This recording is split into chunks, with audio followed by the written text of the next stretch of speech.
I presented the challenge that this week our top list would be the Mount Rushmore of music, because I don't want to just say rock and roll. I don't, this is, we're talking about everything here.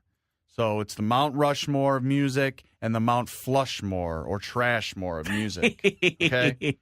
So I just thought that we should do this because it really, for new listeners of the podcast can kind of get people into what our tastes are by this list. You can really see where we're coming from and who our mainstays and who we really support. You're going to be surprised. It ain't Tom York, my friend. You made my list, just not the one you wanted to make. I ran out of room for how many members were in KISS. It's oh my god! But the Mount Rushmore. Do you want me to go first? Go first. Oh, all right. It was hard to do because when you're talking about Mount Rushmore, you're talking about. Not to me just who I like the best. That's not fair to the audience. I got to pick guys that have influenced music, okay, and had a positive influence on bands that have come after and genres and whatever. So it's hard to come up with 4 because I hate to just stick to rock and roll, but, I'm limited here to 4. So as much as I want to put a James Brown on there. I want to put, I want to put Aretha Franklin on there. I want to put, people that have covered R&B and soul and funk and stuff that I listen to, but it was a hard decision. So not everyone can make the cut, but here we go. I'm going to go from 4 to 1. I'm going to go by importance. Ooh. Okay? Okay. Number 4, you're going to go crazy. You're going to lose your mind. Aaron's going to walk right out of here. Don't you dare. Number 4. Don't you dare. Don't you dare. Number 4. Representing all the drummers on Mount Rushmore, Neil Peart from Rush. All right, yeah. I mean, come on. That guy's amazing. Okay. Amazing. Let me explain why. I mean, yeah.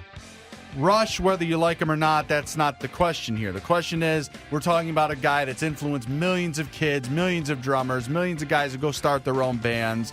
He's a great lyricist, great rock and roll drummer. He tells great stories in his music. He's influenced guys like Billy Corgan and, just countless millions of musicians. And I think that he's a guy that where, the drum licks and the drum fills almost become more important than the lyrics. And you can recite, if you look at the crowd in a Rush show, people are mimicking those drum fills just as if they were mouthing the words to the song. And that to me is a huge accomplishment and probably the highest regard for a drummer that you can give. So I'm definitely going to put Neil Peart, whatever you want to call him. People have their own, what they want to call him. But that's my number 4. What do you think about that? I like it.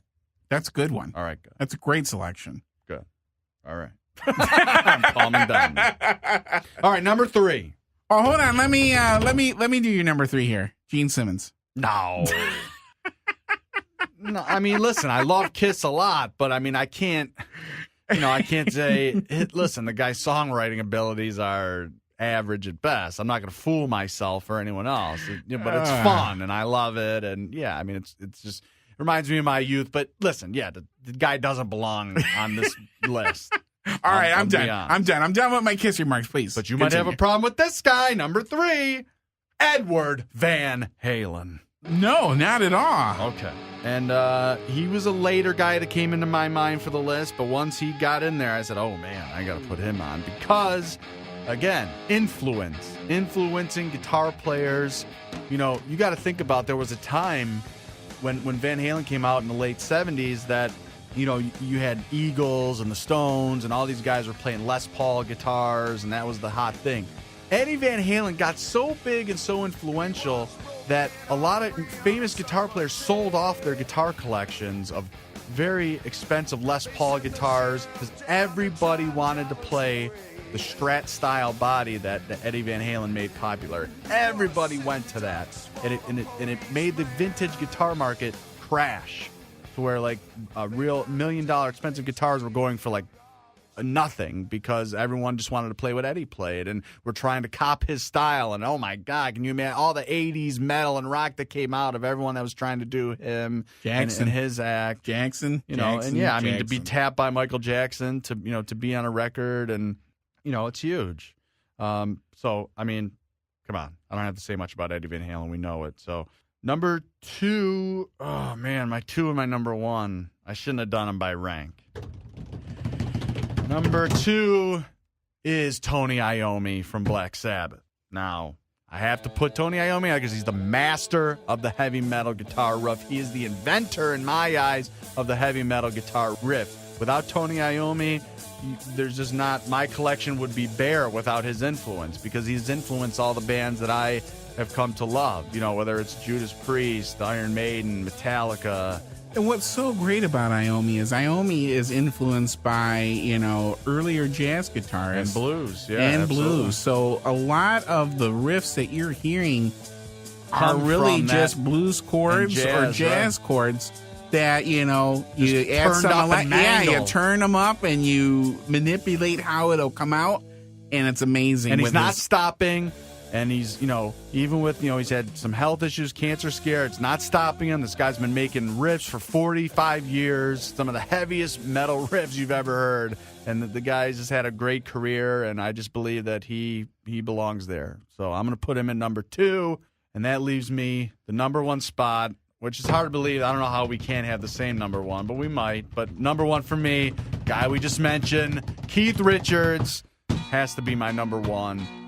Just in the same vein as Tony Iommi, but on the whole different spectrum, where Keith Richards is the king of not just the heavy metal riff, he's the king of the riff, period. Okay? Oh, yeah. And you can say that, well, why would you put him on there? You put what Chuck Berry should be on there. He's really the guy. But, listen, I'm a certain age, okay? I have to put Keith Richards. He's just more in my wheelhouse, and a guy that I, can see his influence in a lot of stuff. And the guy's just nonstop. He's putting out an album now, a new solo album. The riffs on that sound amazing from what I've heard so far. And, he's just another one of these guys. You just ring the bell, he writes you a riff. He's got probably billions of them. But yeah, that's my list. What a great list. Now let me do my... Yes, let's get to the Trashmore, Flushmore. Right. Crud. This one's harder because I don't have good things to say. And I feel bad that I don't have good things to say about these people, but whatever. I got to do it, right? They got to go to the dump. Number 1, I'm going to put Kanye West, just because I hate all the hype. Maybe I'm not. Maybe I'm just going to say that I'm a hip-hop purist, but maybe the fact that I don't like him makes me not one. I don't know. You guys tell me out there. If you want to argue with me about it, tell me. Well, here's where I do agree with you on that. Kanye had 3 great albums, all right? 3 great albums. He had College Dropout, Late Registration, and he'll be the first Graduation. to tell you. That's what I have the problem with. He'll be the first to tell you that they're unbelievable and they're great albums. And I know hip hop's supposed to be about bravado and bragging and being the best and not being humble, but they were fun. It aggravates me. Real quick, they were fun. They were groundbreaking in the sense that he was trying to be lighthearted about what's going on in the world, but also, just showing you just great craftsmanship and how hip hop could be produced, nowadays. But he's really fallen off that, and he only hits around maybe 1 or 2 singles now that are pretty good. And the rest he focuses on, the tone and his speeches and how, he's the greatest of all. I can understand you saying, all right, Kanye, go sit down over there by the landfill. Your time's up. And then that brings me to, I felt bad. Like, I didn't want to just, because I can put a lot of hip hop guys on my list. Okay. I could have that all be, and I'm looking at a list now and kind of just I'm just picking as I'm going along here. But so just that I don't pick all hip hop. Let's next one I'm going to pick is Taylor Swift. Okay. And it's interesting. We have some Taylor Swift fans on our I was page. looking up some stuff online, and I found I don't have the guy's name because he doesn't provide it, but it's an article by a guy named LostWoods87 is his username, and he kind of had the same kind of list that we have, but he gave his reasoning, and it's just funny what he puts down, and I kind of agree with a lot of it. So it says with Taylor Swift, okay, so she's she started writing songs when she was 14, and they sound exactly like that. Some cheap garbage that belongs in the diary of a barely pubescent girl with zero creative writing ability. Not to mention, she was trying to pass herself off as a country music artist since she first started. I'm sorry, but she's country, then Lil Wayne is gospel. Also, she's full of herself beyond all belief, and she isn't anything special. I mean, listen, that's a pretty bold statement from that guy. I'm not going to go that far, but I will say that there's just a lot of hype around that, and I don't really get the whole thing, and it's starting to get annoying at this point, and, you know, I don't know. It bothers me. Well put. I think she's a great marketing maven. I think she knows how to market herself. I think she's been able to go into various genres and make success with either rock, pop, country. She's only tried her hand at acting, I think maybe once, maybe twice. But, I think there's more to her. I don't think she's quite done. I don't know if I would throw her in the landfill, but I will say that she's close. She has to change. She's better than what she's putting out there to the world. Yes, she's got to change a little bit to define herself as an artist and not be so concerned about what's hot she's right gotta now pass. and what's. She's got to pass right now. She needs to take a note from the guys that we're putting on Mount Rushmore. She needs to look at a Keith Richards and guys that never followed what was cool or didn't care about the money, and it was just looking to do the best work possible. She's getting a pass. She's getting a very limited pass, and she's gotta change it up a little bit. She's got to show that she's a true artist. But your reasons behind it are right. Very, very good. Number 3, this is a guy that's probably on Aaron's Mount Rushmore. A guy named Aubrey Graham. Do you know who that is? No. Aubrey Graham. Aubrey Drake Graham. Otherwise just known as Drake. The pride of Toronto. Degrassi Junior High. Now, to quote that guy's article, I'm going to give him a plug again. Lost Woods 87. He says, and I this just sums it up for me. Can't rap, can't sing, lyrics make no sense. This guy says he's ugly as hell. I'm not going to say that. I don't, whatever. And has an extremely irritating voice. Something about his voice and how nasally and annoying it is just makes me want to punch him right in his head. That sums it up for me. Degrassi Junior High. Awful music. The Pride of Toronto is the first artist in 2015. He's not the Pride of Toronto. He's the Pride of Toronto. He's the Pride of Toronto. Pride of Toronto. He's the first artist in 2015 to actually have a platinum record. Yes, a platinum record. Don't defend him. I'm not going to defend him, but I'm just saying you got to give him a chance. No.